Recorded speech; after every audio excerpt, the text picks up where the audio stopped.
Welcome to the JOMA Preventative Health Podcast, hosted by the Jewish Orthodox Women's Medical Association. We provide you with up-to-date information on health topics geared towards the Orthodox Jewish community. This podcast content is provided for informational purposes only and is not intended as medical advice or as a substitute for the medical advice of a physician.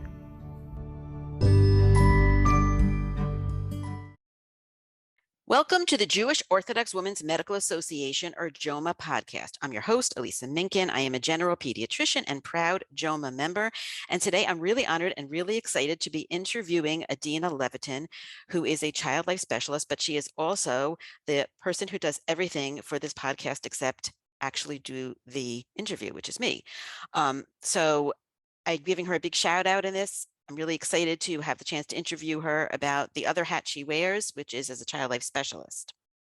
If there are topics you want to hear, if you have comments about our episodes, if you want to be interviewed or you know someone you want to hear being interviewed, please reach out to us at health, HEALTH, at joma.org. We want to hear from you. Adina Levitan, MS, CCLS, is a certified child life specialist with a master's degree in child life administration and family professional collaboration from Towson University. To become a certified child life specialist, Adina volunteered at Mount Washington Pediatric Hospital and Johns Hopkins Children's Hospital. Following the completion of her master's degree, she went on to complete 3 child life practicums at Sinai Hospital in Baltimore, University of Maryland in Baltimore, and Children's National Medical Center in Washington, D.C. She completed her child life internship at Cohen's Children's Medical Center in New Hyde Park, New York, in the Pediatric Intensive Care Unit and the Emergency Department following her internship. She returned to Baltimore to work at Children's National Medical Center in DC, where she provided child life services for children receiving surgery. Most recently, Adina provided child life services in the outpatient pediatric hematology oncology clinic at Sinai Hospital. Adina is passionate about providing psychosocial services to pediatric patients and their families and improving the healthcare experience. Welcome, Adina. Thank you so much for joining me tonight. I'm so excited to be here. I am too, and everybody should know that you are my podcast everything, and I have to thank you for all the hard work publicly, so I'm excited for this opportunity. I literally could not do it without you. All I have to do is show up, and you take care of everything. So you're going to have to edit your own episode, okay? I know it's a little weird to be on this side, but I think I can power through. You're going to be awesome. I'm very excited. So what people may not know about you is that in addition to being the everything for the podcast, for me, you are also a child life specialist. So I'd love you to start with telling us what that is. Definitely. So most people, when they hear child life specialist, they're like, what is that? Where is that? So child life specialists are healthcare professionals. We work as part of the healthcare team, helping kids cope with being in the hospital. So that's mainly where you can find child life specialists. We are in other areas like schools, bereavement centers, camps, kind of anywhere kids are going through a stressful experience, advocacy centers. My experience is primarily in the hospital. So when I am in the hospital, I explain my role to kids as a hospital teacher and a hospital coach. So I'm there to explain what's going on and then to help kids with whatever it is that they have to deal with, whatever they have to do, make sure they feel supported with procedures or a new diagnosis. So kind of like their own kind of advocate, specifically for the child. And how are you different from a social worker? So I also get that a lot. People are like, is that a social worker? So the way I like to explain it is that a child life specialist is really focused on the child primarily. In the hospital setting, social workers are connecting the parents to resources. So really the parent down to the child, whereas I'm right at the child's level. I'm, usually sitting on the floor with the kid. If there's a procedure, I'm in the room as the procedure is happening. So you might see a child life specialist wearing regular clothes and sitting on the floor, or you might see them wearing scrubs and in a procedure with the kid talking them through whatever's happening. So really like a kid's best friend while they're in, a medical situation. Our training is different. I have a master's in child life, so it's a specific degree looking at the psychosocial needs. And, I'm really there to make sure that the kid is coping as best as possible with whatever it is they have to go through. That's a really good explanation. So, how do you find a child life therapist? Because, I've had kids in the hospital. I never had one of those for my kids. So it's a small but growing field compared to, some other professions. You usually will have one child life specialist for a unit or for an area. In busier areas like the emergency department or a surgery center, you may have two or three. It kind of depends. We go around to rooms. We see who's in the hospital, who's inpatient, and we can just check in with whoever is there. And then we also take referrals from staff, like this kid's really anxious, or something big is happening for this kid, can you check in with them? But you can always ask. If you're in a Mm. children's hospital, for the most part, ask the nurse, ask the doctor. A friend of mine actually just said, oh, I'm in the emergency department, my kid has pneumonia, I asked for child life. And the child life specialist walked in and said, how did you know to ask for me? Because again, we are a small profession, but always ask. If you're in a children's hospital, you can ask for a child life specialist. I love that. And we mentioned we were going to talk about helping a parent advocate. And I think that can be one step, that when you're in a setting where there may be a child life specialist, that you should ask, but there isn't always. There isn't always, definitely not. If you're, it always happens, you're going to the emergency room late at night or the weekend, usually there's not as much coverage. If you're in a bigger hospital, then more likely there'll be somebody there later and you can ask for them, but usually, weekends is not as busy. So you're not necessarily going to be able to get someone right away, but usually like come Monday, somebody can come and check in. But it's always good to just ask because you never know. There could be somebody there. There could be somebody there, depending on the hospital. It really depends on the hospital. That's really kind of how it works. Right. And when you say depends on the hospital, I'm guessing that children's hospitals will have them, but maybe not children's hospitals. Yes. So pretty much every children's hospital I know of will have one. But like I worked in a hospital that had a small pediatric unit. So we would take referrals in other areas and see kids, in the emergency department where it's not necessarily our main area of coverage. So we would go from our main unit to the emergency department to see kids. Even hospitals that have like a children's unit or a smaller area, for the most part, you may be able to get someone, not right away, but somebody could probably check in with your kid. Right. And you also mentioned to me about planned versus unplanned visits. I'm not sure what you meant by that. Yeah. So let's say you know that you're going to the hospital, let's say a surgery or a planned admission. Let's say your kid's having some kind of planned test. Then you can usually look up on the hospital's website, child life, and you can get a number and talk with someone, and they can kind of walk you through, these are the amenities of the hospital. This is what you can ask for. These are some things that you might have in the room with you, things that might be helpful to bring.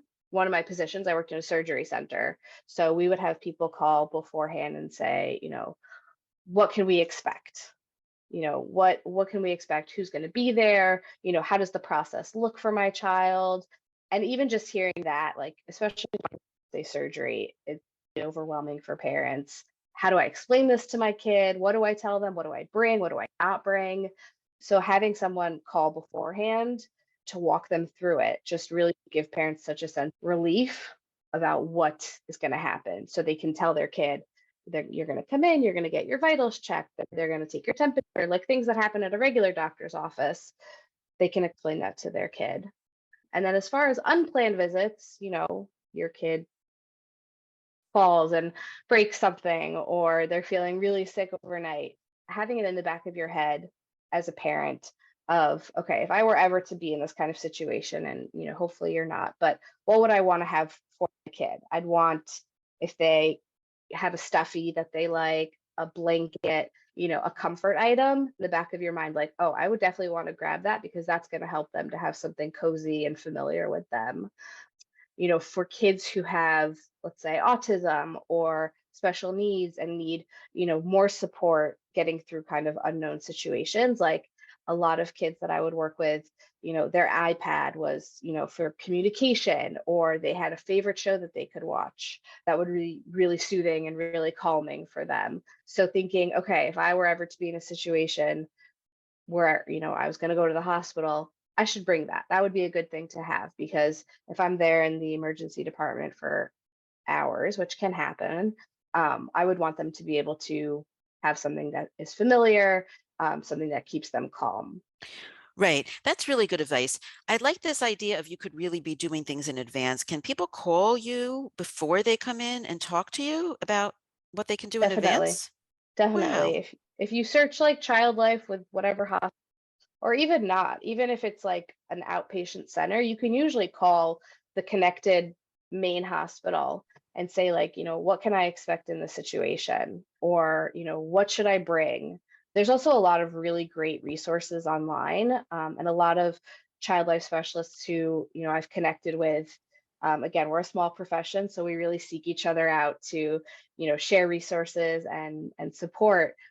You could find so much information online, and a lot of child life specialists that I work with are trying to get all that information out there to parents. One specifically, she's working on an app. It's called Child Life on Call, which would Ooh. be amazing. A child life specialist on call for whatever you need. So she's working on an app, and she has a website with tons of resources specific to procedures, diagnosis, like different diagnoses, books. So there's so much available for parents, so that they're not feeling completely at a loss when they're in this really unfamiliar situation. That's awesome. I'm going to ask you to link them in the show notes. Yes, I definitely This is will. going to cause you more work.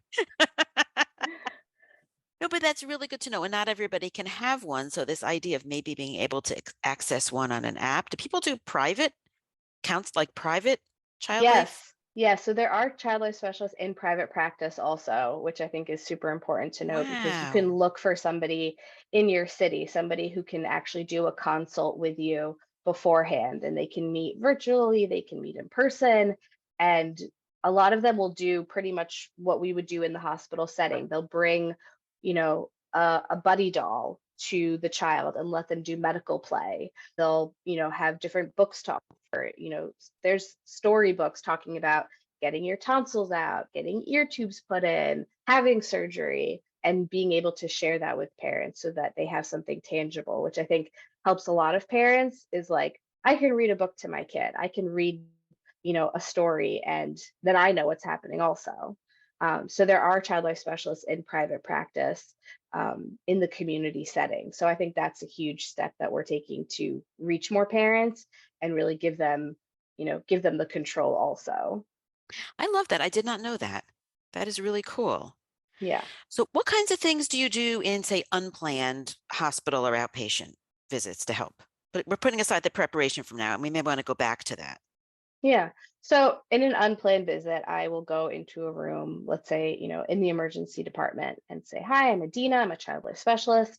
I'm here to make sure you know what's going on." So usually what I like to do is, ask the child, "What do you know about what's going on? What happened before you got here? Why are you here?" And really just kind of build that rapport with them and help them see, like, I'm here just for them. Usually I'll know what procedures are happening. So I'll usually go in saying, I talked with your doctors, and, I hear that you need to get a blood draw. They've never had a blood draw, then hopefully I can make this first experience with it a really good one. And I found that, if they haven't had it before, if they have someone who can talk them through it, they would do really well. So I talk about, what is it going to feel like? What is it going to smell like? That alcohol wipe that, you have to use. And then really talking about how they can cope best. Do they want to look at the poke? Do they want to look away? Do they want to sit with mom and dad? Do they want to hold someone's hand, look at an iPad, listen to music, really offer them choices? So a lot of what we're doing is putting the control back in the kids' hands, Mm. also giving them the opportunity to make choices and feel like, okay, I have a little bit of control in this situation. And then being there while it's happening, explaining, okay, you're going to feel that tight rubber band on your arm. You're going to feel that cold alcohol wipe. You're going to feel your nurse tapping because they're trying to wake up your veins. We want to see those good veins. And then saying, do you want us to count before the poke or not count? And then, okay, you're going to feel a pinch, or I usually will say something like, some kids tell me it feels like a pinch. Some kids tell me it feels like a poke. What do you think? And giving them the opportunity to be like, oh, well, I think it, felt like this or felt like that. And saying, okay, now it's your big job. It's your, it's your role here to keep your arm really still. It's okay if you cry. I think that's also something really important, is validating that getting a poke is not fun. It's not comfortable. It can hurt. And I will never tell a kid, oh, this is not going to hurt. Mm-hmm. I'm going to tell them, I'm going to be honest with them and say, this may hurt. This may feel like a pinch or a poke. So being Right. honest with them, I think, is so important. I love that. Here I am as a pediatrician, so this is very overlapping with me. Parents will sometimes, meaning well, saying this won't hurt. Right. And So then I I would, have to say, no, it might, but mhm, it'll hurt just a little bit, right? right. So And then, I'm always going to be honest with them and say, like, right. this may hurt. And you'll tell me what you think. Now, I think it's also important, especially in my role, and this is something that parents can also utilize, is what kind of pain management can be available. And there are things that can be used that we have access to in the hospital, but also things that parents can get at home and bring with them. So let's say your kid's going to the hospital and they're going to get a poke. One tool that we use a lot is something called Buzzy. I don't know if you're familiar with We Buzzy. have it in, we have it. Okay, so Buzzy is one option. You can also ask, if you're in the hospital setting, it's not always available, but there is numbing cream that parents can ask for. It takes, some time to work, but it is an option. Some hospitals will also use something called a freezy spray. So that is a cold spray that numbs the skin. So these are things you can ask for. Not every place will have it, but it's always good to ask, because if they do have it available, then it's something to utilize. And I always say this with my patients also is, what helps you best in a situation where you're having to do something difficult or something uncomfortable? Because again, like you said, like a child life specialist is not always available. So I like to give them, that idea of, oh, I can do these hard things, so that if they are in a different situation, Mhm. oh, I have that in the back of my head. I can do these difficult things. This is what helps me: singing a song, blowing bubbles, squeezing someone's hand really tight. So, you know, giving it to them so that they can take it with them, or if there's something else happening in their hospital experience, this is what helped me last time. This is what worked for me. And it gives them that control. Right. And as we talked about before, I want this to be more general for parents listening who hopefully won't have to have their child in a hospital. Like, thank God Right, that's not a daily experience or a frequent right, experience, but going to a doctor or a dentist is. And right, these things do come up, even though it may not be exactly the same thing. Like, there may be a bigger procedure that you're helping a child through, as opposed right. to a shot, which is really just a quick little pinch. My biggest thing is, I think every family should have some kind of medical play kit at home, just Mm, normalizing it as just part of their play. Because then it makes it something not so scary. There's so many great doctor kits you could get, and just kind of playing that out with your kids just in your everyday life just makes it a little bit more normal for the doctor visit, for the dentist visit, so that it's not something so scary that they've never seen a blood pressure cuff before, because even that can be something that kids get scared of. right. And I want to bring up just age appropriateness for just a second, because the kind of things that you were talking about before wouldn't be for a pre-verbal child, for example. Correct. So for kids who, like you said, pre-verbal, can't talk, won't necessarily understand, everything we're doing is at a developmental level. Right. So for a baby, I'm not necessarily going to go through a whole prep with them, but I'm Right. going to talk with the parent. This is what you can expect. And also just encouraging the parent to be a part of the care. Comfort holds are something that we like to teach parents. It's, it's holding your kid, but in a comfortable way. So for kids, lying down on a table can feel really threatening and scary, but having mom or dad hold them in a hug can be really comforting. So, there's a lot of resources on that, and I'll add those in the links too, because I think they're super important. But different positions to hold your child, hold your baby, hold your toddler, even school age kids, in a way that's safe for the child, the parent, and whoever's in the room with them, because we want everyone to feel safe. Want them to be safe, but also it often is important to keep them still enough. Yes. Yeah, so right? exactly. So you're holding them in a certain way where, let's say it's something, it is on there, and I just use this because this is so common, a blood draw, a poke, or whatever, Hmm. is, having just their arm out, but the rest of their body is being tightly hugged. Parents may do their legs over the child's leg, if they're like kicking a little bit, holding their arm so they're not just instinctively grabbing, because if they feel something, they might just kind of reach for it without even realizing it. So definitely something to keep them still and keep everyone safe. Right. One issue that comes up, at least for me, is that not every parent is able to do that.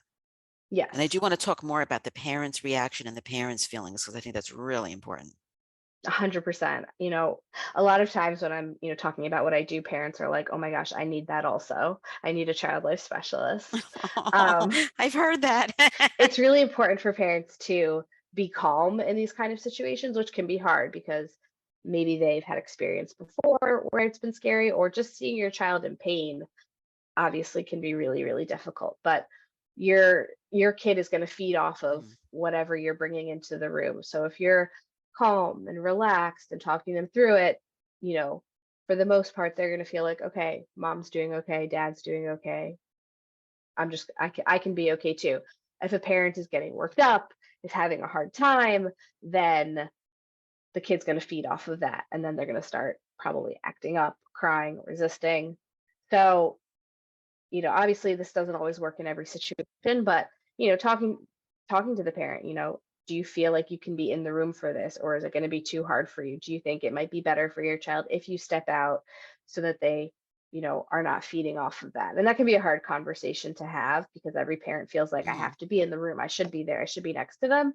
But if they're getting worked up, then that might not necessarily be the best option. But I'm always, when I'm going in, I'm explaining to the parent also what's happening, because if they're in an unfamiliar Right. situation, they're like, I don't know what to expect here. So, in, let's say, a doctor's office setting, it's really just saying, we want to do this, or we have to do this, right? We have to do this poke, we have to check your ears, whatever it is.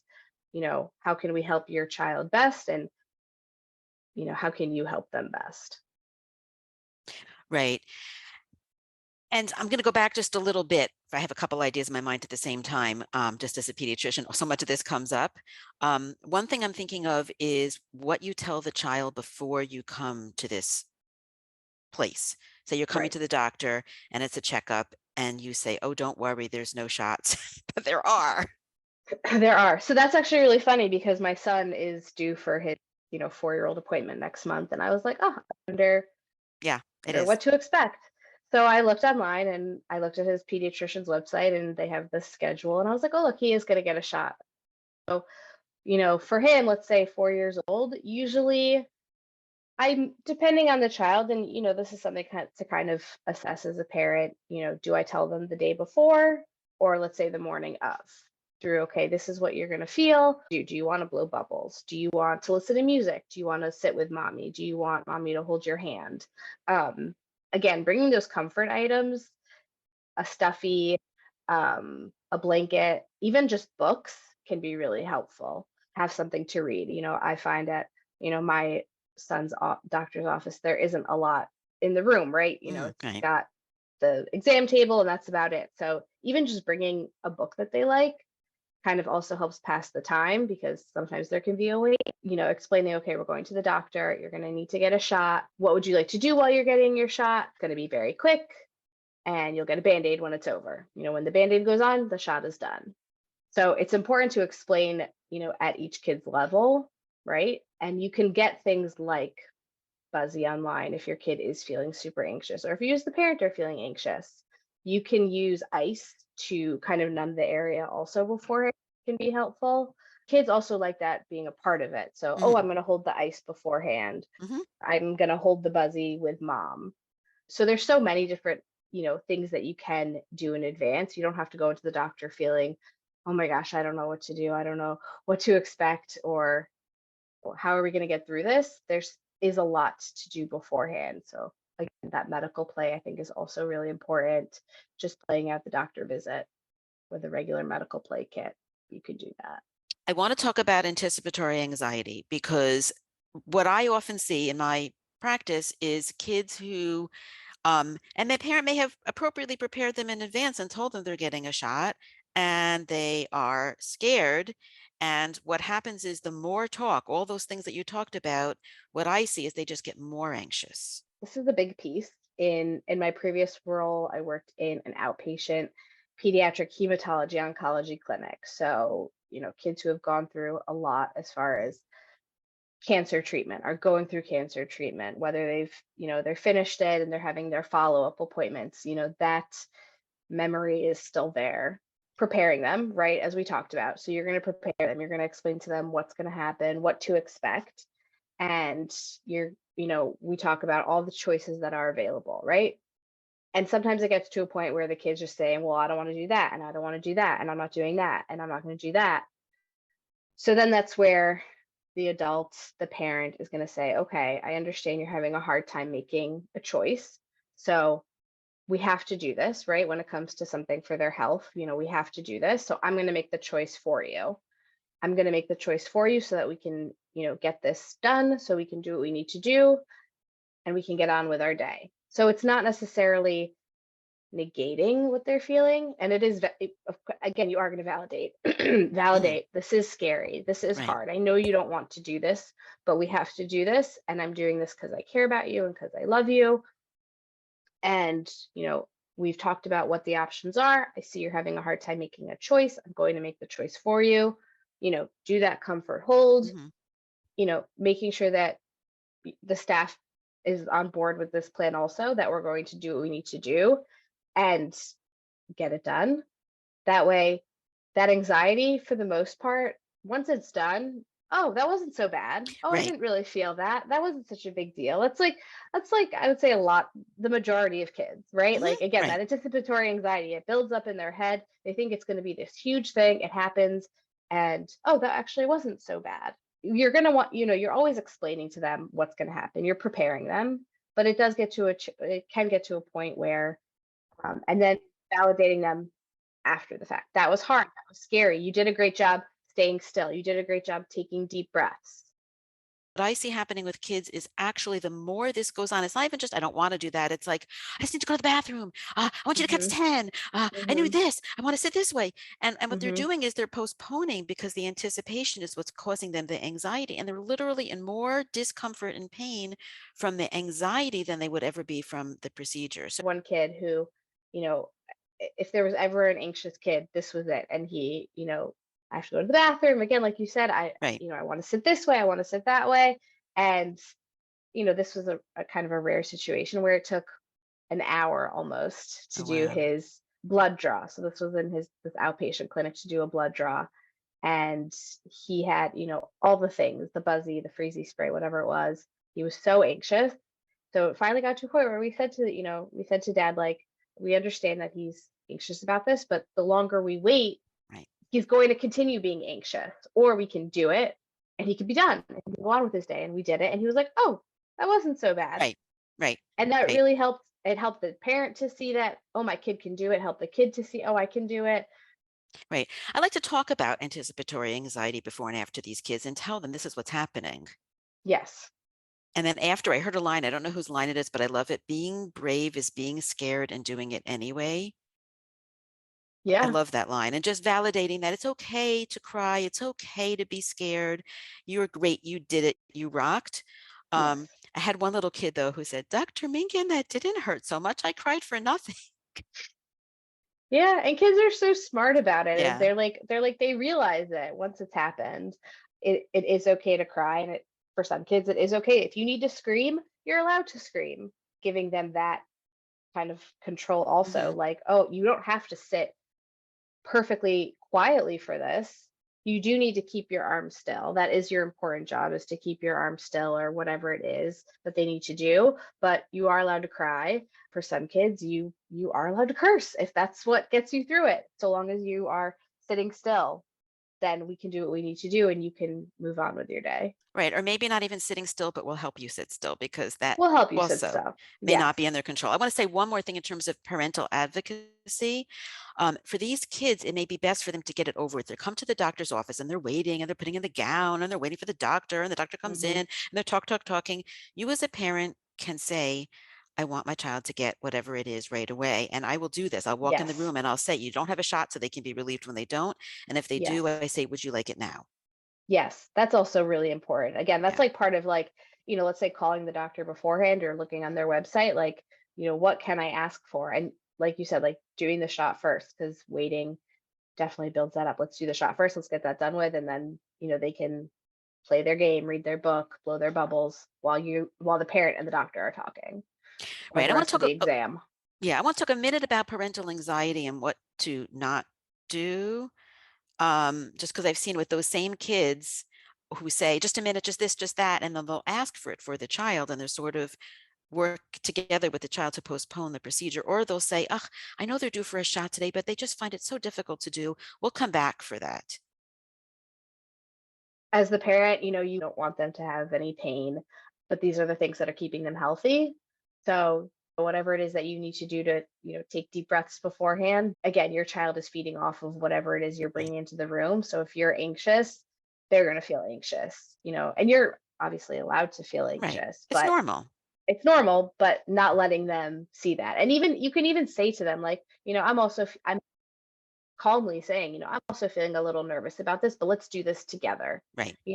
Validating that like it is okay to have those big feelings. We expect much of kids, and we expect them to sit quietly and sit still and this and that, and that's just not always the case. And again, like if they have to do something painful, a poke is painful, any of these things are uncomfortable. If they do cry, that is normal. That is a normal response to something that's painful.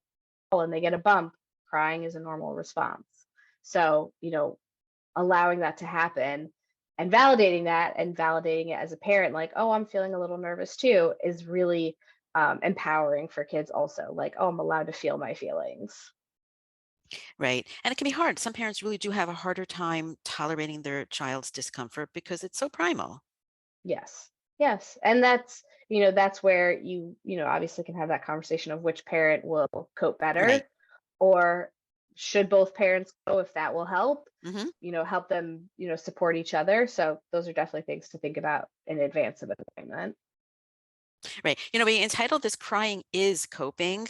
And so I'd love to hear your where you came up with that and what you mean by that. So crying is coping because crying is normal. Crying is a normal response to something that is uncomfortable or difficult. Thinking about, obviously I'm editing a lot of podcasts, and, this was one that just came out, and you can go listen to it, but our podcast that we did about drowning prevention, where Nicole said, when your kid is doing a swim lesson and they're scared, it's a normal cry, and kids cry about a lot of different things. And if a kid didn't cry about certain things, we would be nervous. But those are normal responses to difficult things. And as a child life specialist, I empower kids. They don't feel like they have to shut down what they're feeling. They don't have to shut down, you know, I am scared. I don't like this. But what we're really looking at is how return to baseline, right? So they're crying, they're upset, they did the hard thing. Do they go back to playing? Do they, say, oh, wow, that wasn't so bad, wipe their teeth? Can I have a lollipop now, or whatever it is, what they, makes them feel better. But how quickly they return to baseline. So that's like part of our assessment as child life specialists is, how are they before a procedure, during, and how quickly do they return to baseline? And that's really where you can see my kid is doing okay. They cried and then they, returned to baseline, or they cried and they had a really hard time calming down.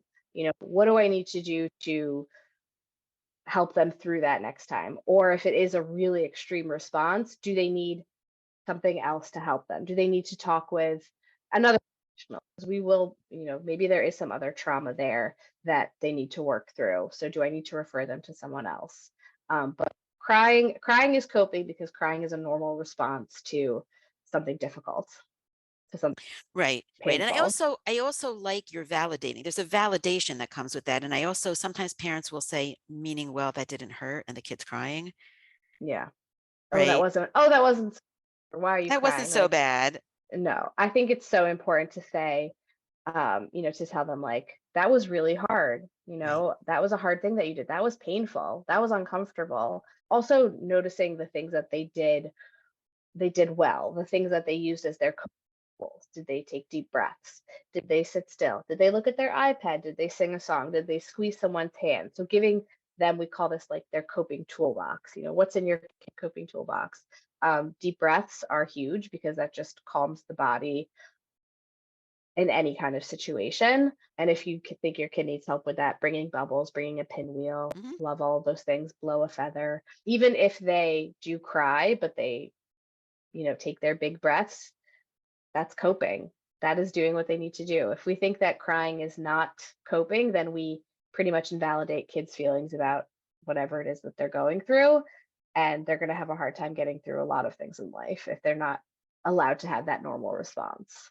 Right. And I think for some parents, they're embarrassed. They're coming to the doctor's office, and maybe it was a 1 hour procedure to get a shot. Every once in a while Yeah, that happens, and the child's throwing a tantrum, and it just several people had to come in and help, and it was a big, big deal.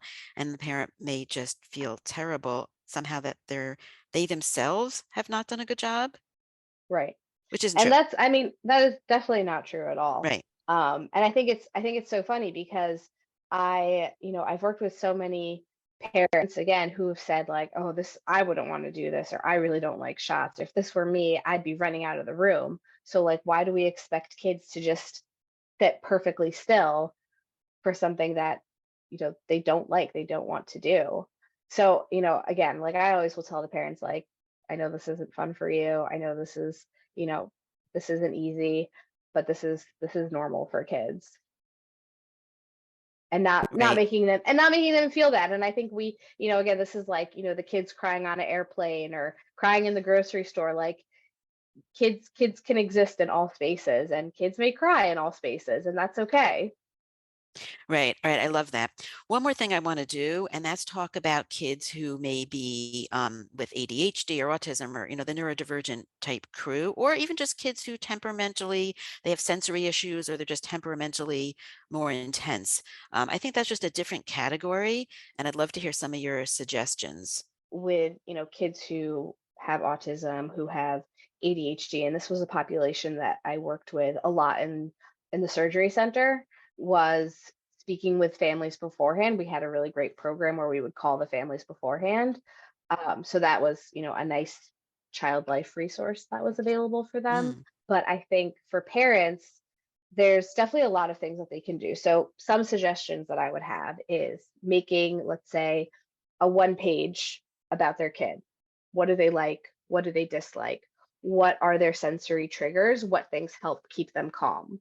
So, we're talking about, when a kid comes to the doctor's office, can they go straight to the exam room and have the lights turned off or turned down, that it's a calm room? They're not in the busy waiting room. Is that an option? It's not always, but can that be an option? Again, bringing those things that keep them comfortable. If they have their sensory fidgets, making sure you have those with them, the iPad, but also just calling beforehand, I think hmm can be really helpful, just to say like, my child is coming. These are the things that they really struggle with, because, you know, there are nurses, there are doctors, there are people even in healthcare who sometimes are like, I don't know how to engage with this child. There isn't, always like a specific training, and they want to be supportive, but they don't necessarily know how. So as the parent, calling and advocating and saying, these are the things that work best for my child. These are the things that maybe wouldn't work so well. I was very fortunate. I was able to bring in an expert to my practice on autism sensitivity and training. Because Yes. this can be a population that it can make a huge, huge difference. One thing you could do as a parent is say, can I have a time where my child won't have to wait as long? Like it might be the first appointment in the morning or the first appointment Yes. of the afternoon or the end of the day. And can we say wait in the car or in the waiting room, not in the waiting room or outside, or can we be paged or called? They did that a lot during COVID, and that can help the neurodivergent crew who can't sit in a waiting room or in a tiny little exam room. So there are definitely things Definitely. you can do. Another thing I'm going to bring up, and this just sounds very specific, but a lot of kids on the spectrum have very sensitive ears. Yes. And the parent you should tell the doctor or whatever that this is the case, and they can be more gentle and go slow. Yes. Because that can And make also, little things make a huge difference. right. So I think, and there are even, templates online that you can get of, these are the things that help my kid, or these are the things that they don't like. And providing that to staff, I think is, so empowering for parents, because they feel, okay, I can show you what my kid needs. And then also, again, coming prepared with all the things that they like. Right. And even afterwards, if you have something in visit that you didn't like, you can say something to the staff. We need feedback so we can be better. Definitely. Right. Definitely. Parents are, again, their child's best advocate. And the healthcare system, it's big and it's overwhelming, but working together, you're all part of the team. You're all on the team together. The parent, the child, the doctors, the nurses, everyone is all there to make it the best experience that it can be.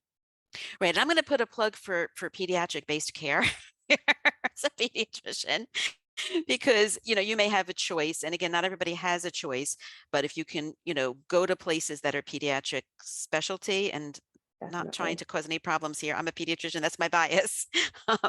You pediatricians and we're great at this, we're really good at this. So I think Definitely. that can be helpful if you have the choice. Like, there is pediatric based urgent cares, there's pediatric emergency rooms. You don't always have the choice, and in the case of an emergency you need to go, or where you need to go right away. But it's just something to think about as part of your advocacy. Definitely. Definitely. So I have to thank you so much for doing this with me. Thank you so much. This was so fun.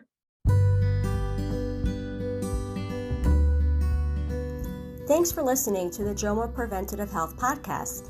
If you've enjoyed this, please rate and review us on Apple Podcasts and share this with your friends. For more information, check out our Instagram at JOMA_org. Check out our website, www.joma.org, that's JOWMA.org, or email us at health@joma.org.